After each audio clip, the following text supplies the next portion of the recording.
for people that are struggling with self-imposed limits, like what do you suggest for their first step to take to start breaking those barriers down? Yeah. So for me, I trained, right? So my mentality in the military was that when I went to Ranger School, there's no one going to be able to break me off, because I've already done that to myself. So I took myself to the deepest, darkest places on my own, so that when I went to schools, it felt like a vacation. And so I would just say, you train because in that training, it's not just about physical accomplishments. It's really about mental and self-belief. But, how do you believe? I believe you start to believe in yourself through the reps. And so whether you're talking about going to grad school and doing that, it's really just pushing yourself and the consistency of doing something hard or something that is worth it. But I think in all of life, whether in the military, out of military, if it wasn't hard, it wouldn't be worth it. And so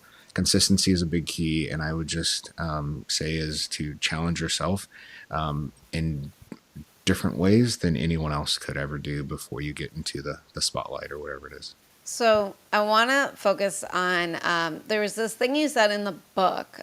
First of all, as you're at dive school, I mean, it's kind of terrifying. I would find it terrifying, of like seeing people being revived around you throughout, different evolutions and stuff like that. Because the water is frightening, and a lot of things that you have to do, the breath holds and all this other stuff. And you mentioned something about, like, I forgot what you exactly were doing, but you needed to be able to shut a part off of your brain that was just that was sending, the survival mode that's trying to get you to stop, and you needed to shut that down to allow your body to keep on going. Yeah. How exactly do you do that? Yeah, so I think your brain is really tied to your emotions, right? And so your brain at all times wants to protect you, both mentally, emotionally, and physically. And so whenever you feel some type of mental stress or emotional stress or physical stress, it's always telling you to get away from it and to run away. But it's not, at that point, it's not the time frame that you're going to die, right? But it tells you, like, hey, stop, avoid this activity, avoid this thing, get away, because you are going to die. But you have so much left in you.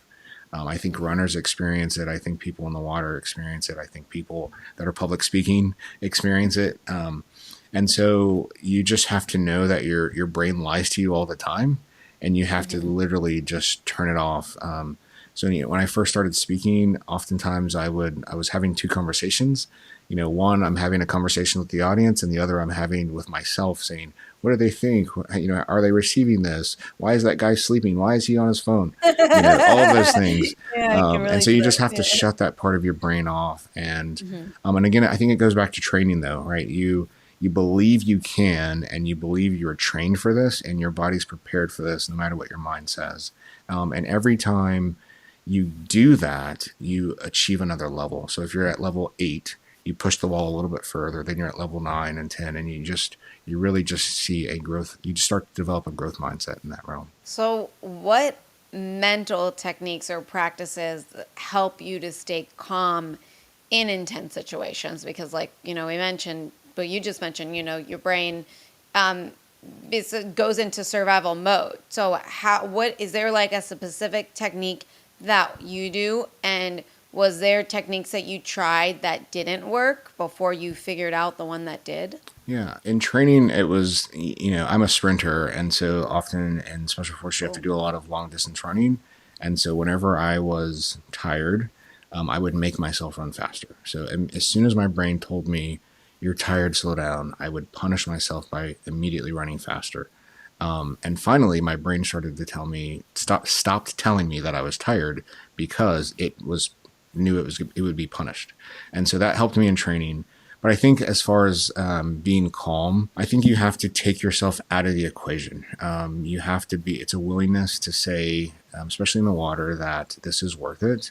The faster that or the harder that you react, you have to understand what's happening to your body. Your stress levels going up, your heart rate's pounding, so you're going to run out of oxygen faster.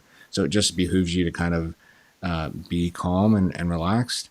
But I think that you practice that before you get into the stressful situations. So daily now, I wake up, I'm part of mindfulness. I do devotions and meditations and breathing exercises, and those just pour into being resilient and being, not really affected by stress. Stress is going to come. You have to be aware that it's always going to come, but it's how you handle it is really kind of the mindset for me.